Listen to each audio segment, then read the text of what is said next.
fresh off the G5 jet. I'm on my way to a brand new kit.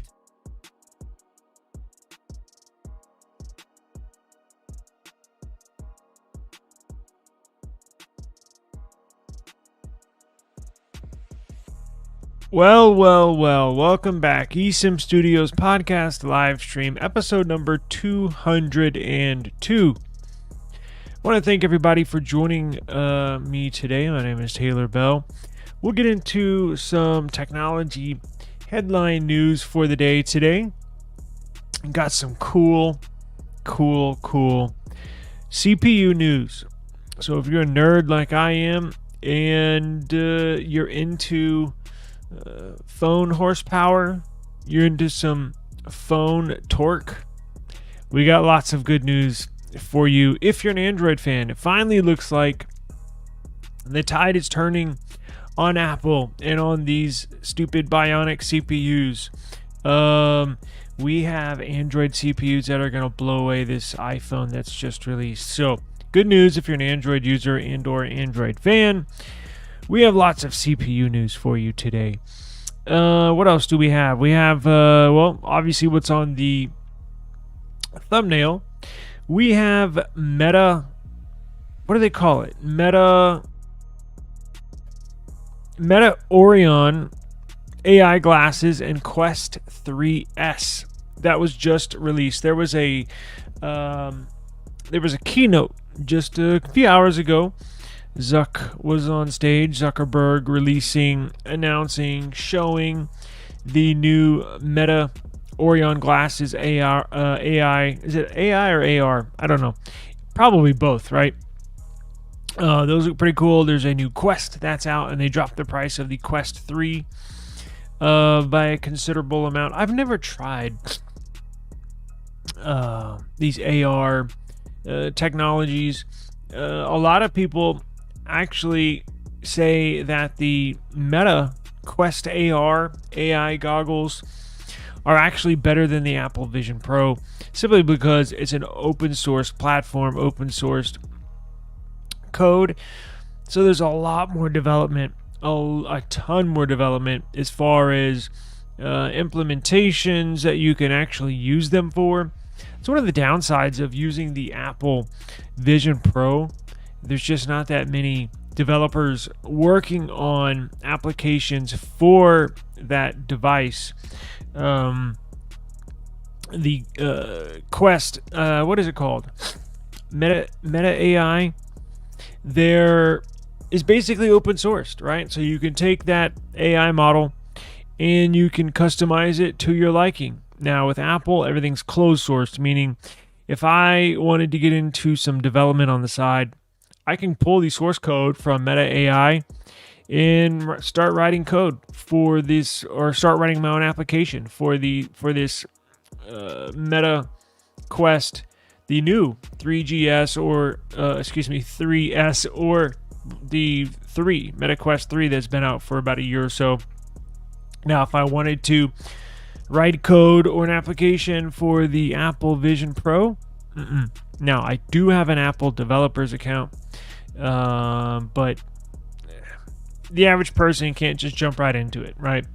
And that's the limitations when it comes to the Apple iOS software and software like Android, right? Open sourced. I can write an app right now if I want to, or you could, right? Same thing with this Meta Quest 3. Now, right before I went live, I got some really cool news. So apparently the S25 Ultra was just benchmarked and the numbers look really strong. The numbers look phenomenal. They apparently beat the Apple Bionic A18 Pro CPU that is found in the iPhone 16 Pro and Pro Max.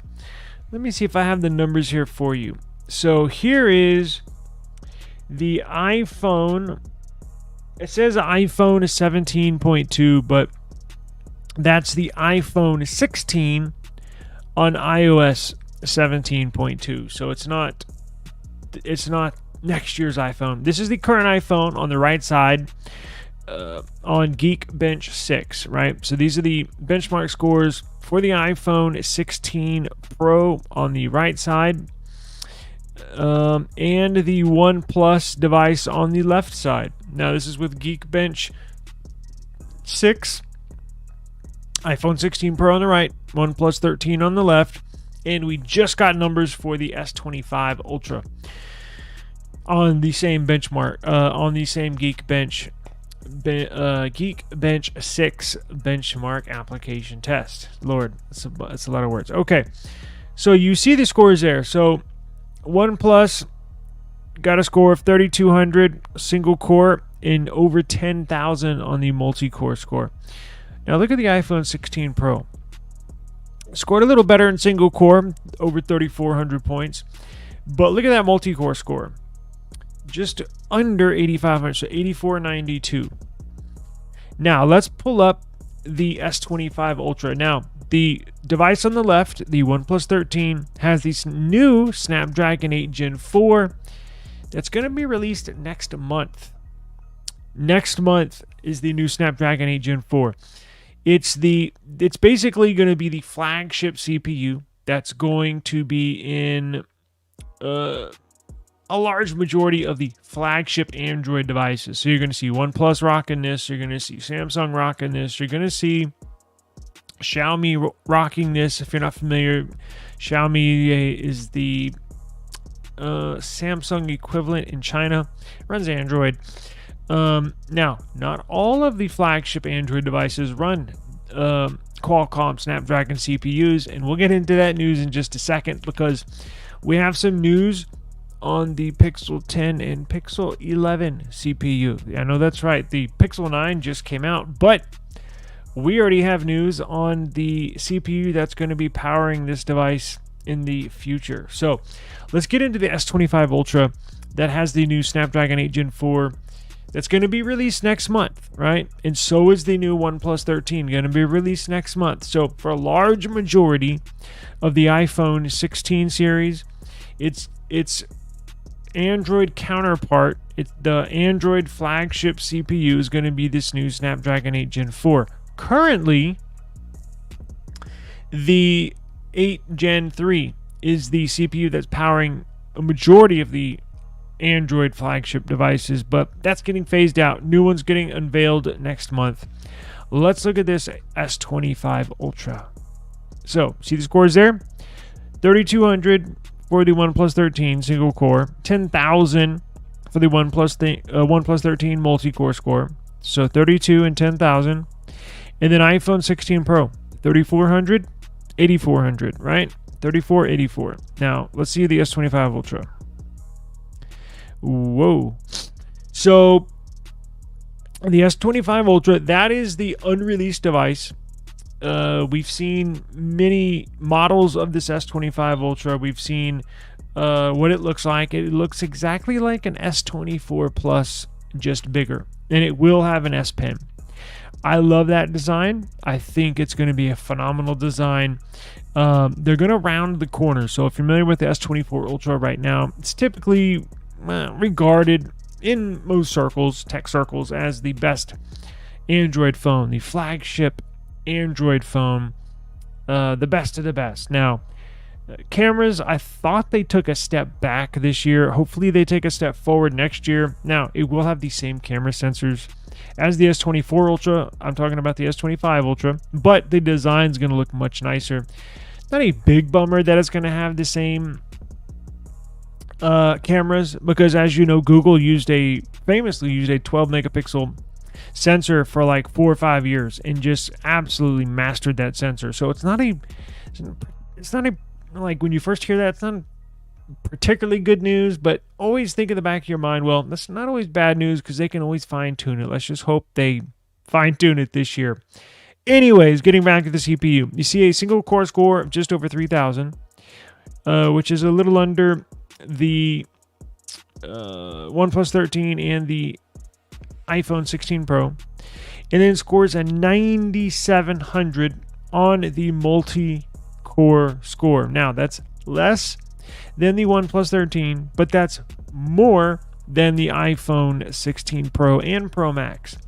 So let's see real quick. Let's go back to the other numbers. So $3,000 for the S25 Ultra, and then you get $3,200 for the OnePlus 13 and $3,400 for the iPhone 16 Pro. So the iPhone 16 Pro, when only one core is running, has a stronger one core when only one is running. Remember, these got I think these are all 8 cores. But when they're all running together, I think of it like a car, like a V8 engine, right? So the car is the phone, the engine is the CPU. So when you only got one cylinder running in a car, kind of shows you how much power per cylinder it can crank out. But I always like to look at multi-core. That means when you're running that V8 engine at like 7,000 RPM and it's really revving up, that's when you know how much power you got. Because how many times are you just running off of one core? Now, I know you are when your phone is just sitting here next to you, it's on one core, typically an efficiency core, but you get the idea. When you're up and running, when you're doing all sorts of stuff on your phone, that's when everything gets involved and gets running. So I look at the multi-core. That means all 8 cores are cranking out power. So both the OnePlus 13 and iPhone 16 Pro beat the new S25 Ultra in early benchmark scores. But in multi-core score, the S25 Ultra beats the iPhone 16 Pro and comes up short versus the OnePlus 13. This OnePlus 13 looks to be a badass device. OnePlus has always had this. OnePlus has always been able to squeeze out a little extra power over its competition. Now, first time ever, I think it's beaten an iPhone. But this is good news. Good news. Android fans can rejoice and finally talk shit to everybody online, especially on Reddit and in YouTube comments and all sorts of stuff. So we'll definitely have fun this upcoming year.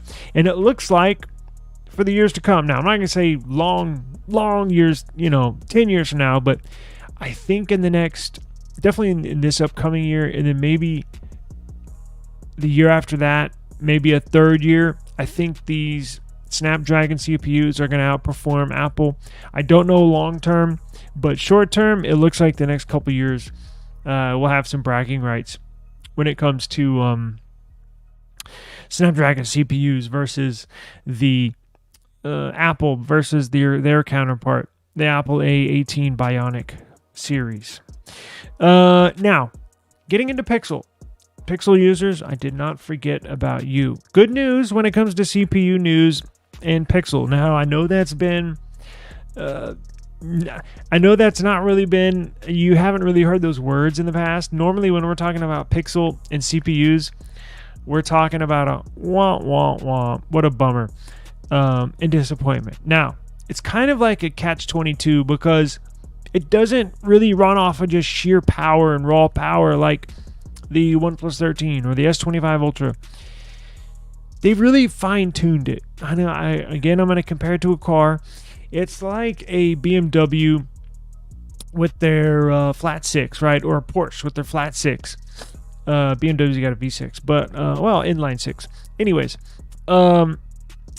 it's not going to beat you. It's not going to wow you on pure specs, on paper, right? But when you include how it runs, right? Nothing drives like a BMW, right? The CPU is not going to wow you on specs with this Pixel, but when you put it in there and they got everything working together, I can't tell. Now, again, I don't game. I don't play any games at all on my phone, so I wouldn't know about that, frame rates and all this crap. I'm just talking about daily usage.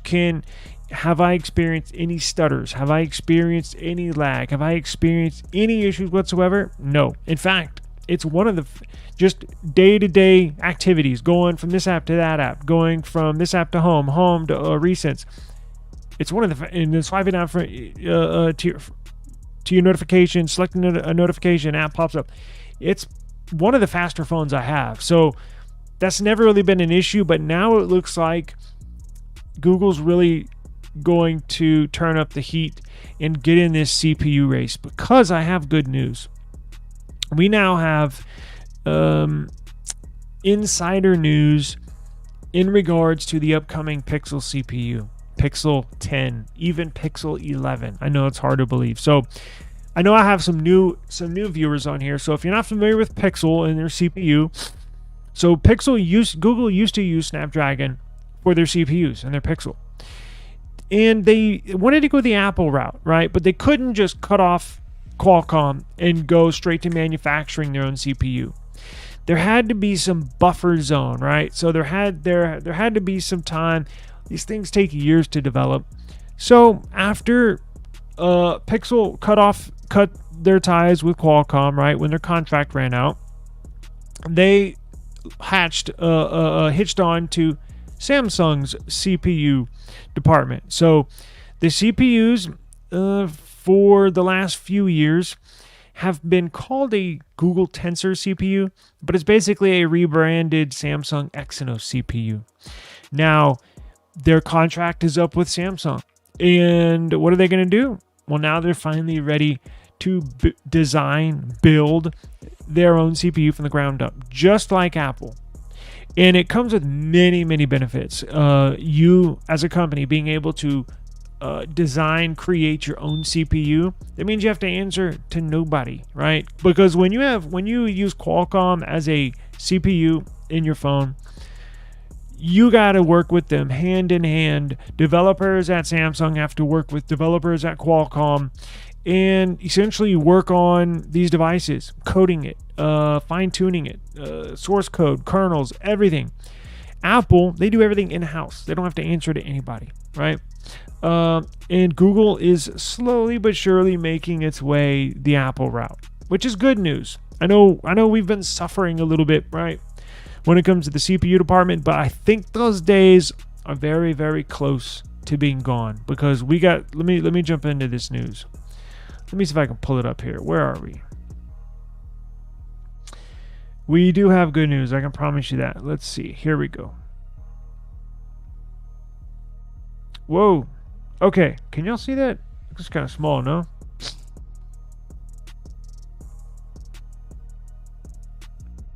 So, here's the news. Lord have mercy. So, check this report out. Here's a report.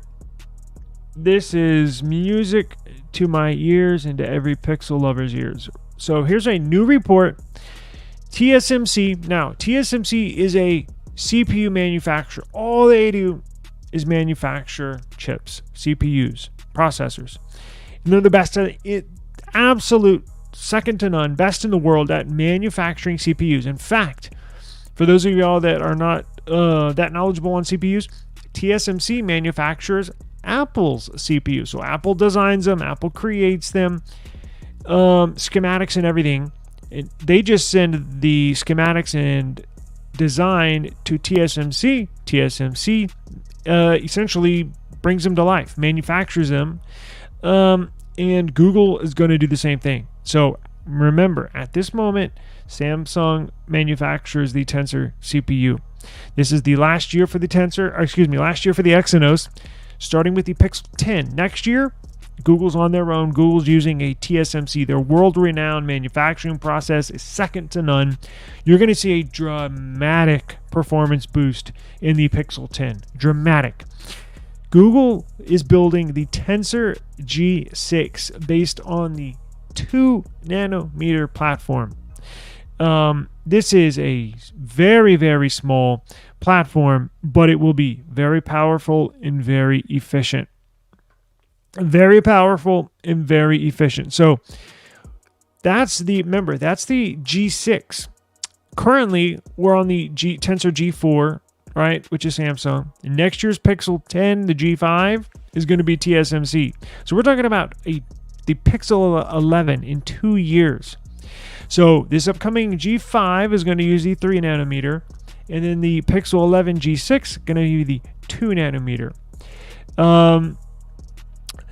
Let's see. According to industry insiders and reports, Google and TSMC are eyeing a long-term partnership. Yes, music to my ears. That would have the Taiwanese-based company produce the upcoming Tensor G5 in the Pixel 10 and the Tensor G6 in the Pixel 11 for 2026. Currently, Google's been working with Samsung, as we just mentioned, to make its Tensor chips. with the current Tensor G4 built on Samsung's 4 nanometer process. News of Google switching to TSMC isn't exactly new. We've been reporting this for a long time, right? What is new concerns the Pixel 11 in 2 years, and the rumored Tensor G6 is expected in 2026. As detailed in the report, the G6 will be based on TSMC's 2 nanometer platform. So what does that mean? That means, in layman's terms, better performance and reduced power consumption. So that means it'll be ramped up even more, and it'll just sip on that battery power ever so slightly.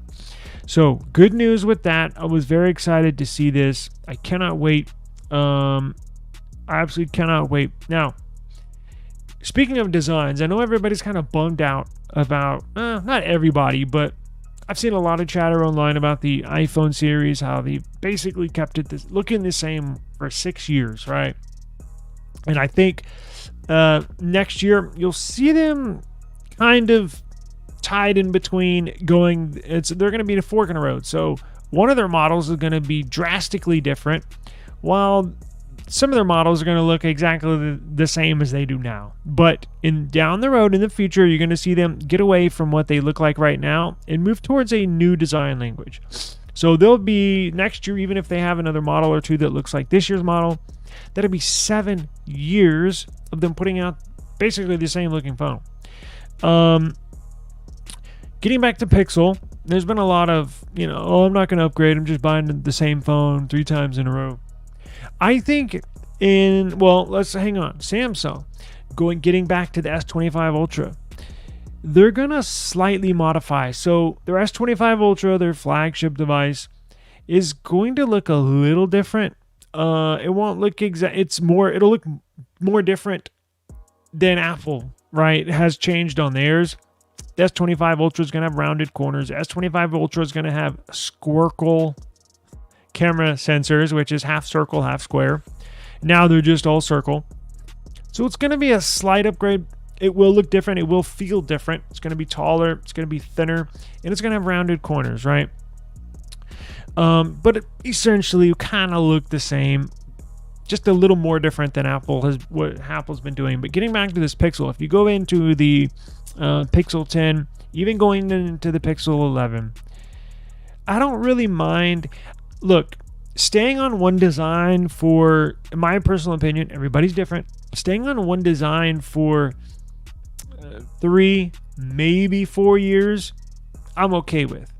Anything over 3 to 4 years, me personally, I want something new. Now, Google has slowly progressed into this beautiful design. I think this is probably one of the best looking and probably the best feeling phone I've ever held in my hand, paws. But if they keep a similar design to this, moving into the Pixel 10 and then slightly modify it into the Pixel 11, I think we're going to be in really, really good shape, honestly, for Pixel lovers, right? For Pixel users. Can't tell you how much I've enjoyed. I put my main SIM in this phone, switched it out of the S24, put it in here, and I absolutely love this thing. Just cameras are insane. I'm going to do more testing. Cameras are insane. So I think Google right now is trending upwards when it comes to their Pixel lineup. I think they're in very good shape. I think they're going to sell more and more phones every year. Now, let's see here. I know I'm not really teasing my my thumbnail here, but speaking of Samsung, so the prices just got leaked, and we'll get into the S24 FE. Let's see how much that is. The prices just got leaked for the Samsung Galaxy Tab S10, which is a new refreshed update. Same design, right, as last generation, but the prices did get leaked, right? Let's see how much they are. So there's no base model, so only doing S10, Tab S10 Plus and Tab S10 Ultra. It says that the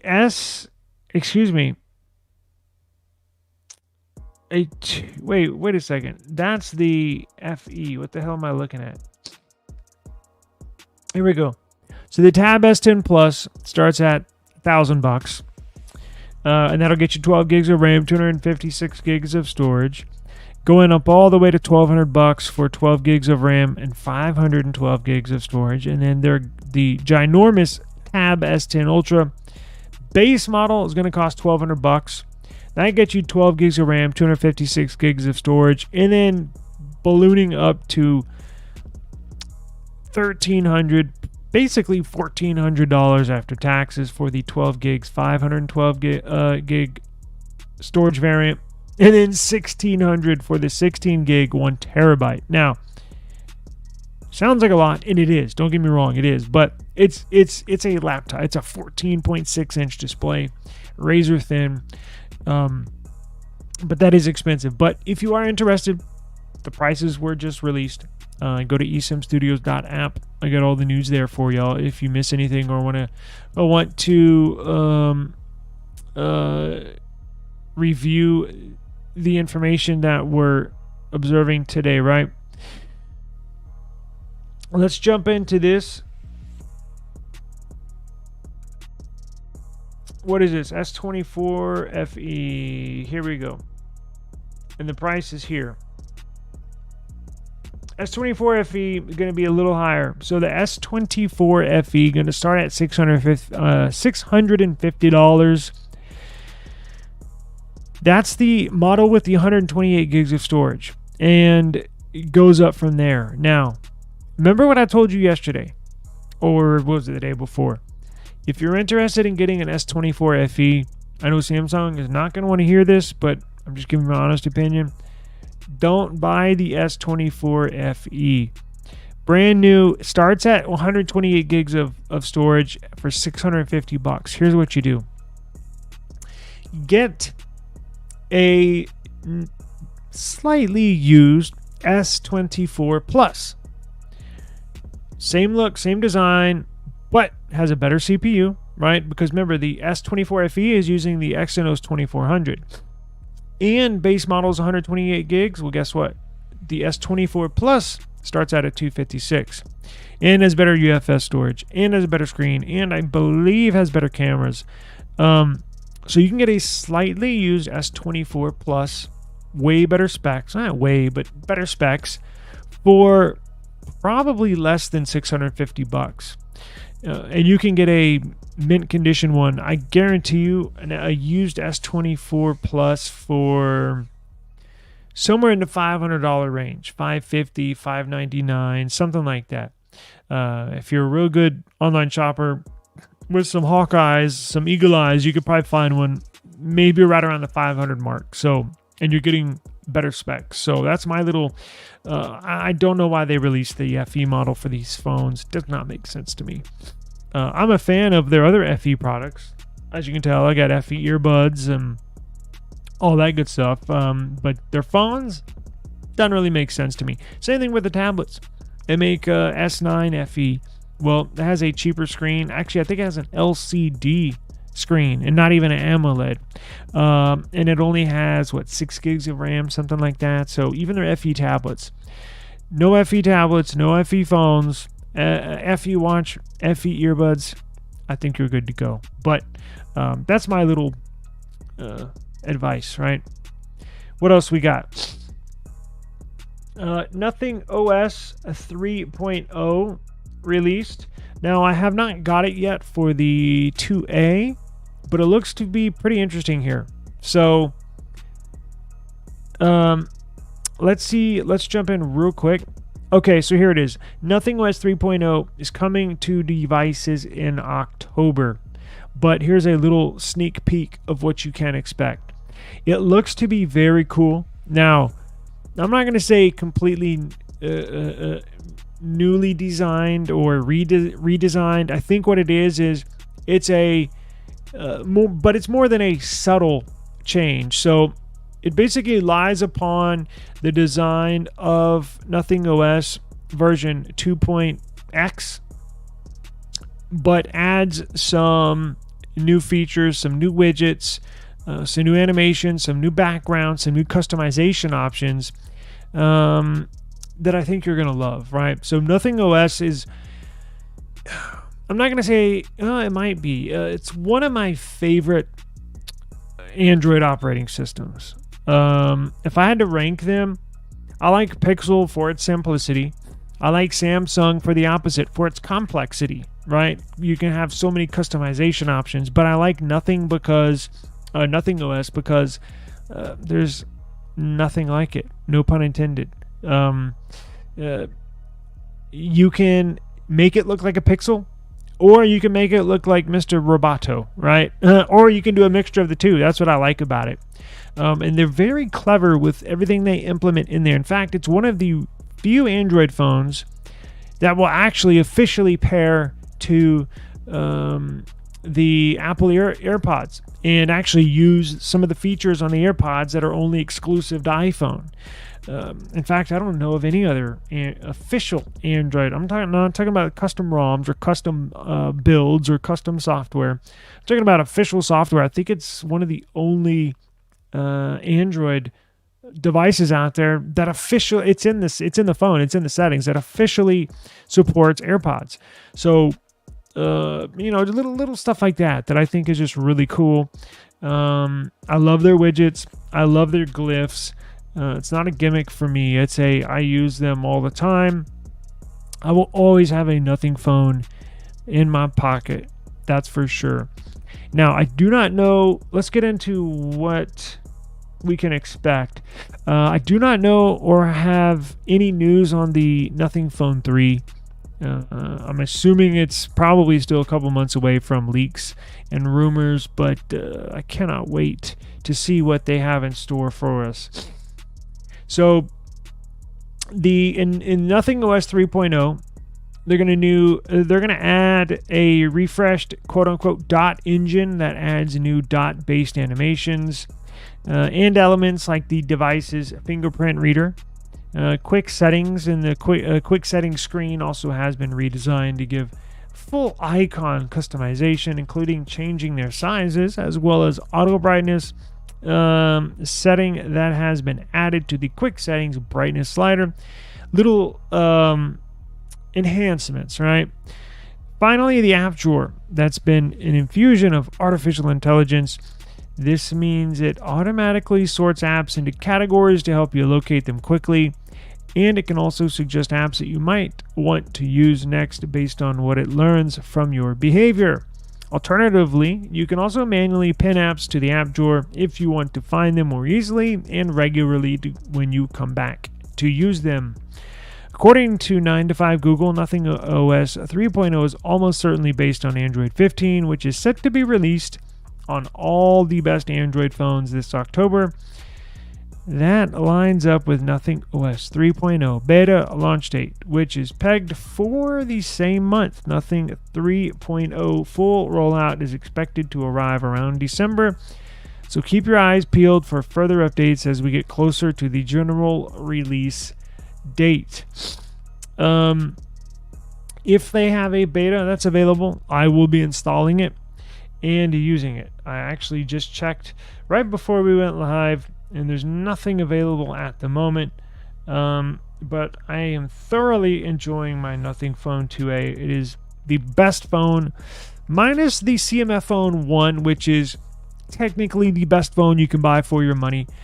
It's the specs and the device is insane for only $200. But if you're looking to buy the best phone at the cheapest price, my advice is to go one step higher, spend that extra $100 and get the 2A, Nothing Phone 2A. Nothing beats this for the price, in my opinion. So, just beautiful looking phone, and I love to use it every day. It's a great second phone. If you need a second phone or you want to give Android a try, get you a Nothing Phone 2A and thank me later. All right. That will do it for the day. I thank everybody for joining me. I really, really, really appreciate it. I know I didn't get too much into the Meta stuff, which shame on me. I probably should have changed my thumbnail, but in my opinion, I'd rather delve into some Samsung Pixel, nothing iPhone talk. But I'm going to do some research on this Meta Quest 3S and the Meta Orion AR glasses. I'm going to do a little more homework and we'll possibly discuss it tomorrow. Just got I made the thumbnail a little earlier in the day and actually got bombarded with some cool benchmark news from the S25 Ultra, and then we got some good nothing news, and Pixel news came up late in the day. Earlier in the day, I had no idea what I was going to talk about. Thank God I waited a little longer, and we got some really good news. So really appreciate everybody for stopping by. Thank you very much. Lots of anger in the forums about MediaTek chips. I don't get it. I think people hate the change. I'm excited. I think these people are insane. I think what it is not many Americans have used a MediaTek chip. I think that's what it is. It's like the fear of the unknown.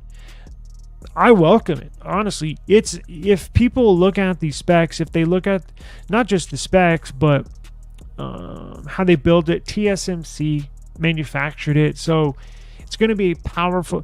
People are going to be, look, that chatter, that talk online is it's going to cease to exist once these tablets get launched, people start using them and realize, I mean, look, time will tell, obviously, but in my opinion, I think these are going to be really, really good CPUs.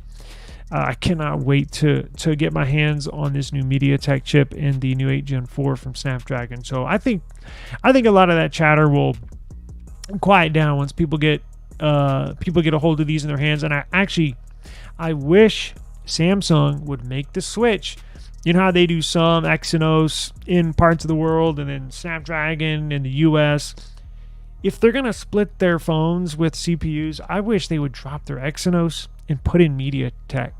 Seriously. And they might just do that. I mean, we don't know, but I'm excited. I cannot wait. So I'm very excited for these to get going. Looks like they are shutting down, posted 44 minutes ago. Huh. On iMore. Really? No kidding. I'll have to check that out. What's going on, brother?